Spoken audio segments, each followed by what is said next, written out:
States of matter chapter दे विचों liquid state ये topic समझना है। सो लिक्विड्स के बारे आपां बहुत कुछ जानते हैं, छोटियां क्लासेस तो पढ़ते आ रहे हैं, but kinetic molecular theory of liquids के अनुसार लिक्विड स्टेट के किहड़े-किहड़े करैक्टरिस्टिक्स फीचर्स होंदे हैं। पहला फीचर है कि लिक्विड दे विच इंटरमॉलिक्यूलर फोर्सेस गैसेस के मुकाबले ज़्यादा स्ट्रोंग होंदी है। दूसरा, लिक्विड्स का डेफिनेट वॉल्यूम हुंदा है पर उन्हां दी कोई फिक्स्ड शेप नहीं हुंदी। इरेगुलर शेप्स का मतलब है कि जिहड़े भी कंटेनर च पा दो उन्हां ने उसे कंटेनर दी शेप एक्वायर कर लैनी। तीसरा पॉइंट कि लिक्विड दे मॉलिक्यूल्स एक दूसरे दे नाल अट्रैक्टिव इंटरमॉलिक्यूलर फोर्सेस दे वजह करके जुड़े होंदे हैं। चौथा, molecules of liquid are in state of constant rapid motion। Liquid they molecule लगातार मोशन दे विच होंदे हैं ते इसी करके लिक्विड्स कोले फ्लूइडिटी दा भी गुण होंदा है। लिक्विड्स फ्लो करते हैं, एक प्लेस तो दूसरे प्लेस तक जा सकते हैं।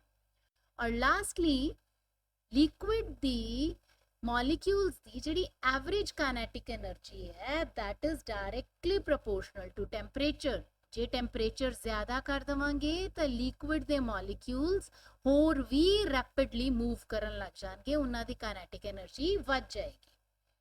So next is properties of liquids.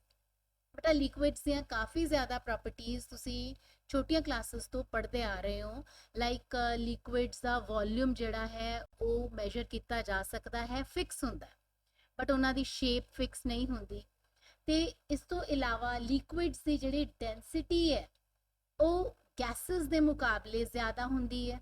Density is higher, density of liquid is higher than density of gas. इस तो इलावा जिहड़े आपां प्रॉपर्टीज लिक्विड्स दियां पढ़ते हैं वो है कंप्रेसिबिलिटी। कंप्रेसिबिलिटी हुंदी है कि गैसेस नूं तां कंप्रेस करके असीं कंपैक्ट फॉर्म दे विच उन्हां दा वॉल्यूम घटा सकते हैं, पर लिक्विड्स जिहड़े है वो हाईली कंप्रेसिबल नहीं हुंदे।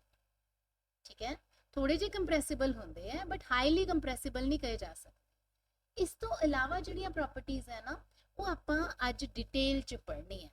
पहली प्रॉपर्टी जिहड़ी आपां पढ़नी है that is evaporation. So evaporation की हुंदी है? लिक्विड दा उनदे वेपर्स च तब्दील होना कहलाता है इवैपोरेशन। इत्थे ध्यान देने वाली गल है ये है कि रूम टैंपरेचर दे उत्ते ये चीज़ इत्थे सब तो इंपॉर्टेंट है, इस डेफिनेशन का इंपॉर्टेंट हिस्सा कि रूम टैंपरेचर ते ਜਦੋਂ कोई लिक्विड अपने आप ही वेपर्स च कन्वर्ट हो जाए तो उस स्पॉन्टेनिटी नू, उस स्पॉन्टेनियस प्रोसैस नू कहा जाता है इवैपोरेशन। और इवैपोरेशन दे नाल हमेशा कूलिंग होती है। क्यों कूलिंग हो जाती है इवैपोरेशन दे नाल? बिकॉज जिहड़े लिक्विड दी सरफेस दे उत्ते मॉलिक्यूल्स हैं उन्होंने बल्क दे विचों एनर्जी लैनी है ताही वो जाके इवैपोरेट होंगे। as you can see आ लिक्विड एक कंटेनर च लिता होया आपां, जेड़े मॉलिक्यूल्स सरफेस ते मौजूद है उन्होंने अंदर वाले मॉलिक्यूल्स तो एनर्जी एब्जॉर्ब करनी है, बल्क तो एनर्जी एब्जॉर्ब करके इन्होंने सरफेस नू लीव करके चले जाना। सो जेड़े सरफेस ते मॉलिक्यूल्स हैं उन्होंने वेपर च कन्वर्ट होना है, कन्वर्ट होने लिए एनर्जी चाहिए है, एनर्जी कित्थों लैणगे? बल्क दे विचों दी लैणगे। सो इवैपोरेशन करके कूलिंग हो जाती है। नेक्स्ट आ जाता है वेपर प्रेशर। वेपर प्रेशर की चीज़ होती है? वेपर प्रेशर है कि आपां नूं पता है जिवें आपां किसी कंटेनर दे विच लिक्विड लै लिया, ठीक है, तो इस लिक्विड ने इवैपोरेट होना है। जे आपां ये कंटेनर क्लोज्ड लिता है तो वेपर बाहर नहीं जा सकते, सरफेस दे उत्ते रहणगे वेपर्स। कुछ समय बाद असी देखते हैं कि जिन्ना लिक्विड इवैपोरेट हो रहा है उन्ने ही वेपर्स आपस च टकरा के कंडेंस हो रहे हैं। ਸੋ ਦੋ ਪ੍ਰਕਿਰਿਆਵਾਂ ਇੱਕ ਦੂਸਰੇ ਤੋਂ ਉਲਟ ਸ਼ੁਰੂ ਹੋ ਜਾਂਦੀਆਂ। ਪਹਿਲੀ ਹੈ ਇਵੈਪੋਰੇਸ਼ਨ ਔਰ ਦੂਸਰੀ ਹੈ ਕੰਡੈਂਸੇਸ਼ਨ। ਜਦੋਂ ਇਹਨਾਂ ਦੋਨੋਂ ਪ੍ਰੋਸੈਸਸ ਨੇ ਇਕੁਲਿਬ੍ਰੀਅਮ 'ਚ ਆ ਜਾਣਾ ਹੈ, ਉਸ ਸਮੇਂ ਵੇਪਰਸ ਲਿਕੁਇਡ ਦੇ ਸਰਫੇਸ ਤੇ ਜਿੰਨਾ ਪ੍ਰੈਸ਼ਰ ਐਗਜ਼ਰਟ ਕਰਨਗੇ, ਉਸ ਪ੍ਰੈਸ਼ਰ ਨੂੰ ਆਪਾਂ ਕਹਿੰਦੇ ਆ ਵੇਪਰ ਪ੍ਰੈਸ਼ਰ।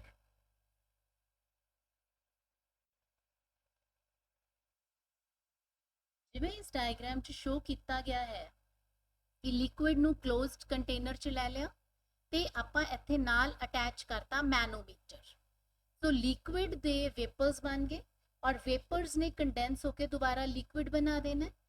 ਜਦੋਂ ਇਕੁਲਿਬ੍ਰੀਅਮ ਅਚੀਵ ਹੋ ਗਿਆ, ਕਾਦੇ ਵਿਚਕਾਰ ਇਵੈਪੋਰੇਸ਼ਨ ਔਰ ਕੰਡੈਂਸੇਸ਼ਨ, ਜਦੋਂ rate of evaporation becomes equal to rate of condensation, equilibrium achieve ਹੋ ਗਿਆ, ਉਸ ਟਾਈਮ ਤੇ ਵੇਪਰਸ ਲਿਕੁਇਡ ਦੇ ਉੱਤੇ ਜਿੰਨਾ ਪ੍ਰੈਸ਼ਰ ਐਗਜ਼ਰਟ ਕਰਨਗੇ, ਉਸ ਪ੍ਰੈਸ਼ਰ ਨੂੰ ਕਿਹਾ ਜਾਂਦਾ ਹੈ ਵੇਪਰ ਪ੍ਰੈਸ਼ਰ। ਔਰ ਇਹਨੂੰ ਆਪਾਂ ਇਸ ਮੈਨੋਮੀਟਰ ਦੀ ਮਦਦ ਦੇ ਨਾਲ ਮੈਜ਼ਰ ਕਰ ਸਕਦੇ ਹਾਂ ਵੇਪਰ ਪ੍ਰੈਸ਼ਰ।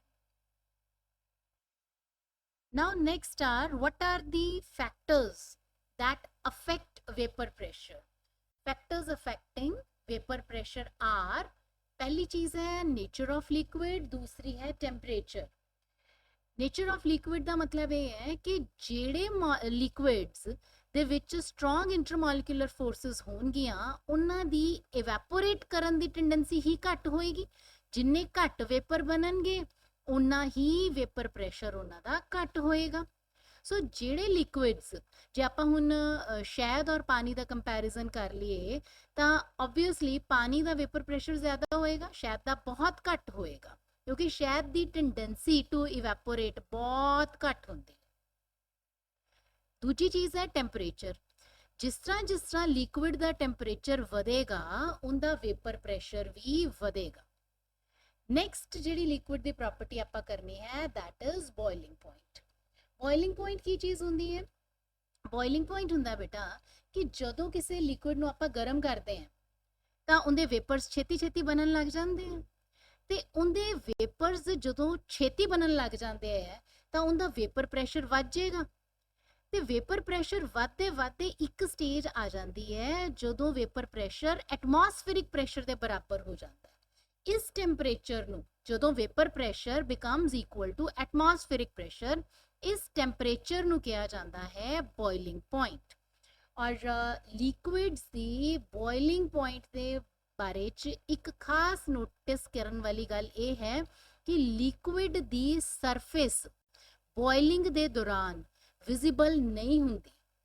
ਕਦੇ ਵੀ ਤੁਸੀਂ ਖੌਲਦਾ ਹੋਇਆ ਪਾਣੀ ਦੇਖ ਲਓ, ਉਹਦੀ ਸਰਫੇਸ ਨਹੀਂ ਤੁਹਾਨੂੰ ਦਿਖਾਈ ਦੇਗੀ। ਲਿਕੁਇਡਸ ਦੀ ਅਗਲੀ ਪ੍ਰੋਪਰਟੀ ਹੈ surface tension.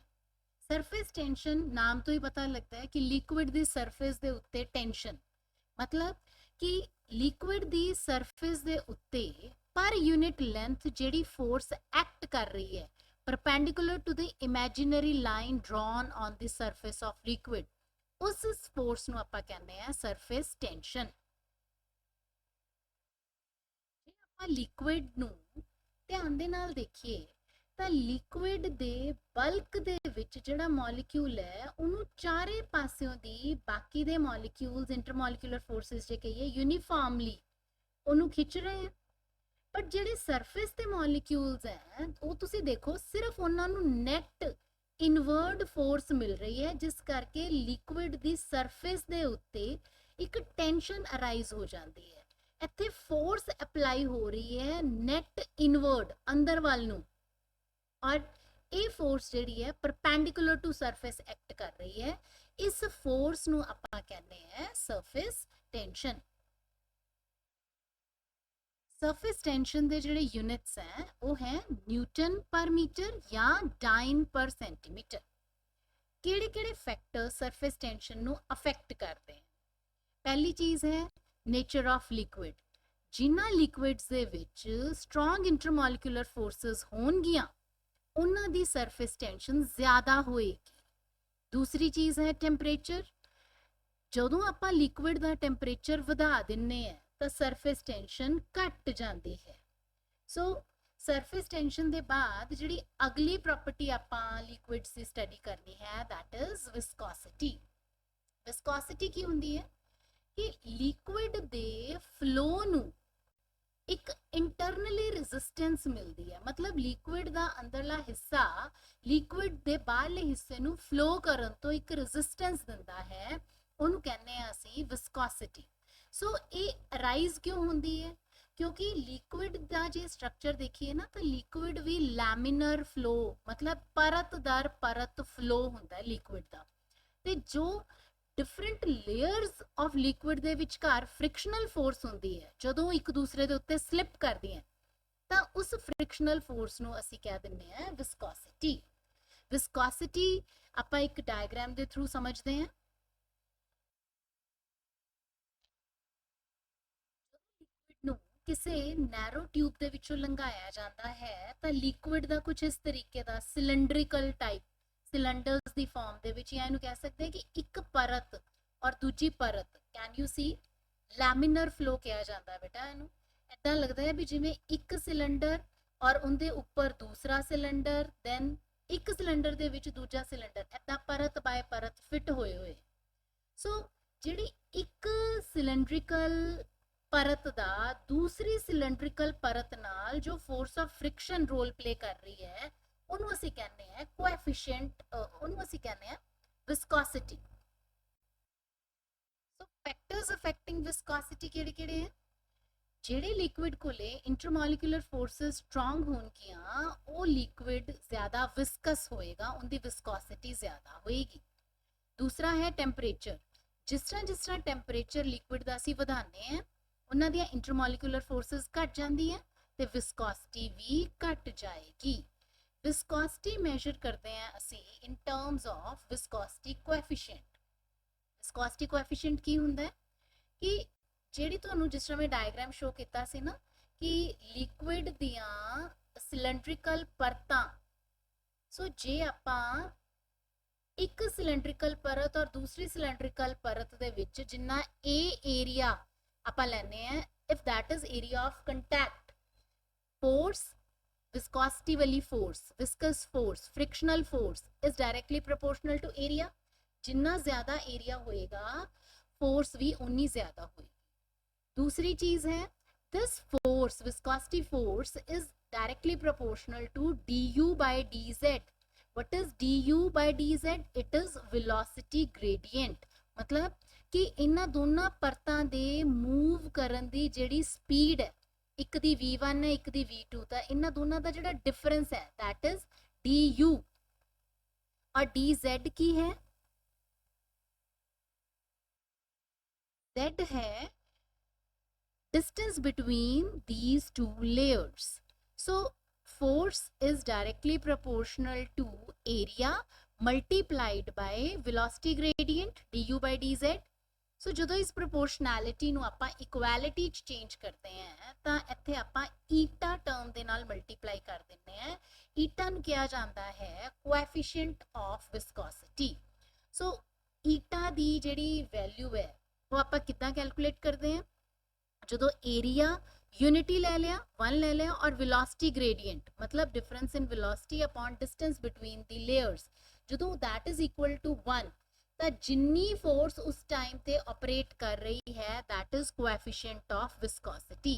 So coefficient of viscosity can be defined as the force, frictional force operative between the layers having area and velocity gradient equal to 1। Coefficient of viscosity यानी ईटा दे जेडे SI यूनिट्स हैं they are pascal second, और इनू असी poise भी कहते हैं। ईटा तो जे आपां वैल्यूज देखिए इस फॉर्मूले तो ईटा बिकम्स इक्वल टू F दे नाल DZ नू मल्टीप्लाई कर दिए और एरिया और DU दे नाल इनू डिवाइड कर दिए लाइक दिस।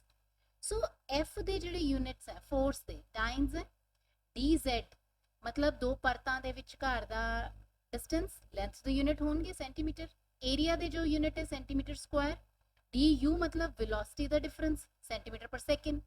ठीक है, सो वैल्यूज ਜਦੋਂ ਆਪਾਂ ਪੁੱਟ ਕਰ ਲੈਂਦੇ ਆ सेंटीमीटर ਨਾਲ सेंटीमीटर कैंसल आउट हो जाता है तो अपने को यूनिट्स क्या आ जाते हैं dyne per centimetre square second, 9 second per centimetre square, ਇਹਨੂੰ ਆਪਾਂ 1 poise ਵੀ ਕਹਿੰਦੇ ਹਾਂ। So with this topic liquids is over. I hope ਬੇਟਾ ਤੁਹਾਨੂੰ ਅੱਛੇ ਤਰੀਕੇ ਨਾਲ ਲਿਕੁਇਡਸ ਦਾ ਸਾਰਾ ਸਮਝ ਲੱਗ ਗਿਆ ਹੋਵੇਗਾ। ਕਈ ਵਾਰੀ ਇਹਦੇ ਚੋਂ ਪ੍ਰੈਕਟੀਕਲੀ ਐਪਲੀਕੇਬਲ ਕੁਐਸਚਨਸ ਪੁੱਛ ਲਿੱਤੇ ਜਾਂਦੇ ਹੈ, ਜਿਵੇਂ ਸਰਫੇਸ ਟੈਂਸ਼ਨ ਤੇ ਬੇਸ ਪੁੱਛਿਆ ਜਾ ਸਕਦਾ ਹੈ ਕਿ why hot soup taste better, because high temperature ਤੇ ਸਰਫੇਸ ਟੈਂਸ਼ਨ ਘੱਟ ਹੋਏਗੀ, ਸੋ ਜ਼ਿਆਦਾ ਲਿਕੁਇਡ ਫੈਲੇਗਾ, ਐਜ਼ ਅ ਰਿਜ਼ਲਟ ਜ਼ਿਆਦਾ ਟੇਸਟ ਵਰਡਸ ਨੂੰ ਟੱਚ ਕਰੇਗਾ ਤੇ as a result it will taste better. So ਇਸੇ ਤਰੀਕੇ ਨਾਲ ਹਨੀ ਔਰ ਵਾਟਰ ਦੀ ਵਿਸਕੋਸਿਟੀ ਤੇ ਪੁੱਛਿਆ ਜਾ ਸਕਦਾ ਹੈ ਕੁਐਸਚਨ। ਤੇ ਕਾਫੀ ਜ਼ਿਆਦਾ MCQs ਜਿਹੜੇ ਹੈ ਤੁਹਾਨੂੰ ਉਹ ਸਿਰਫ ਪ੍ਰੈਕਟਿਸ ਦੇ ਨਾਲ ਹੀ ਆਣਗੇ। ਸੋ ਪ੍ਰੈਕਟਿਸ ਮੋਰ। ਨੋਟਸ ਤੁਸੀਂ ਡਿਸਕ੍ਰਿਪਸ਼ਨ ਬਾਕਸ ਚੋਂ ਲੈ ਸਕਦੇ ਹੋ ਬੇਟਾ। ਜਿਸ ਕਿਸੇ ਪੁਆਇੰਟ ਤੇ ਤੁਹਾਨੂੰ ਕੋਈ ਕਨਸੈਪਟ ਨਹੀਂ ਸਮਝ ਆਉਂਦਾ, ਉੱਥੇ ਵੀਡੀਓ ਨੂੰ ਪੌਜ਼ ਕਰਕੇ ਉਹਨੂੰ ਦੁਬਾਰਾ ਰੀਪਲੇ ਕਰੋ ਤਾਂ ਕਿ ਤੁਹਾਨੂੰ ਕਨਸੈਪਟ ਅੱਛੇ ਤਰੀਕੇ ਨਾਲ ਸਮਝ ਲੱਗ ਜਾਏ।